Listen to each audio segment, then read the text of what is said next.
Hey guys, and welcome to scripting tutorial number 7. So before starting anything, I have some great news. First of all, I got rid of that annoying noise, well, kind of, and now everything is a bit better, I guess. So in this tutorial you're gonna learn about local scripts, and this should be really easy compared to my last tutorial.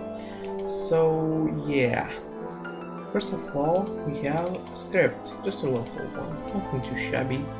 And what can it do?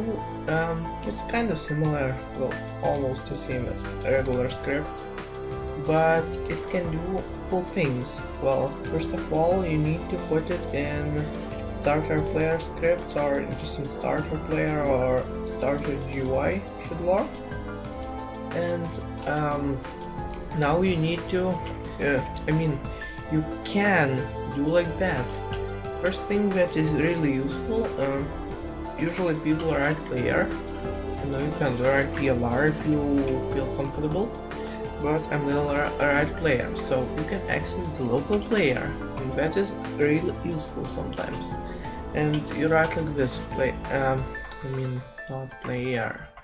What am I writing? Game dot players dot local player, like that.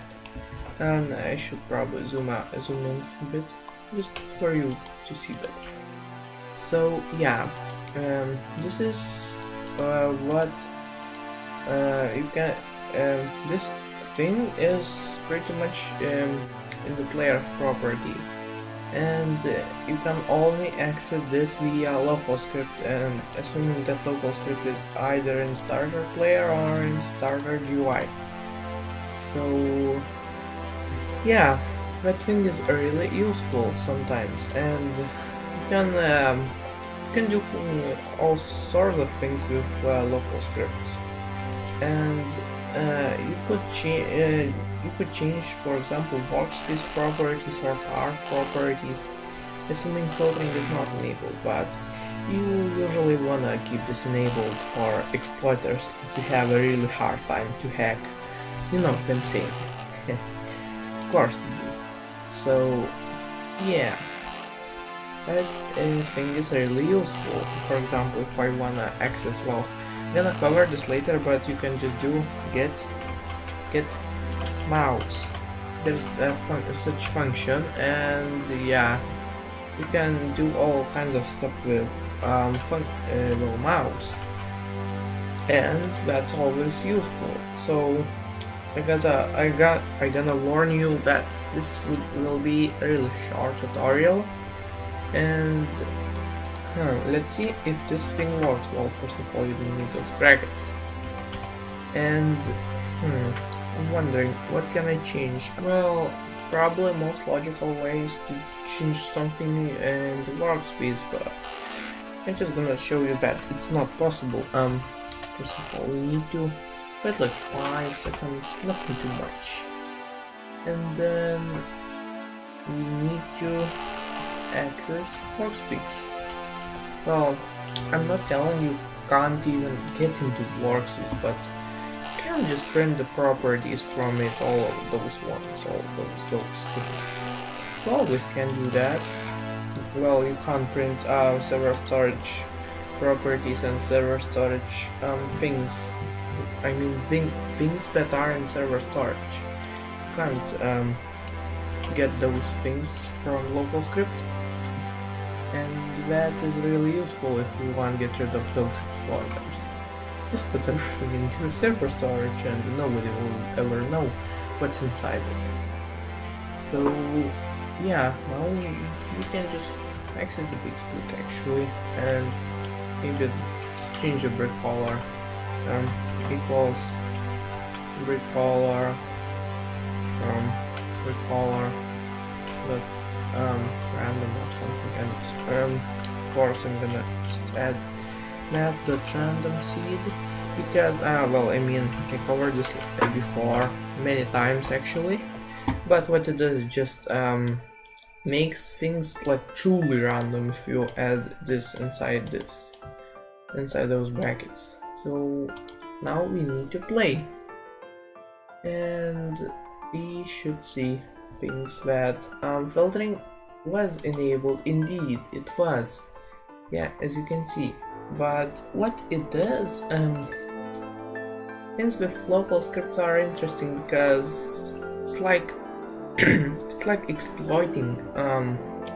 Not really. I covered this before in the remote function / events video. You can check it out right here. Maybe just gonna put a link or something.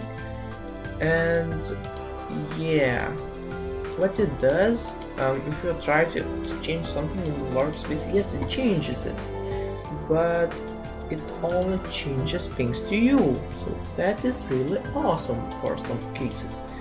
Well, I could show you some things. So for example, I can just come on, let me. Come on, we need to ascend. Thank you. Now we need to create a part, and we'll just set its position to 0,0,0 like that. And let's see, we need to increase its size. Well, I do it like that actually. Then control. Thank you. And then like this, and that's kind of like admin door. Trust me, there are a lot of ways how to make admin doors, and that's obviously not the only one. And we're just gonna move it a little bit, just a little bit. And now let me anchor this, and collision set false. Now just gonna make a little if statement, and we're gonna delete all of this. And now if player dot name is equal to this, of course I'm gonna do local server, because oh, that's weird. Player 1 from capital please.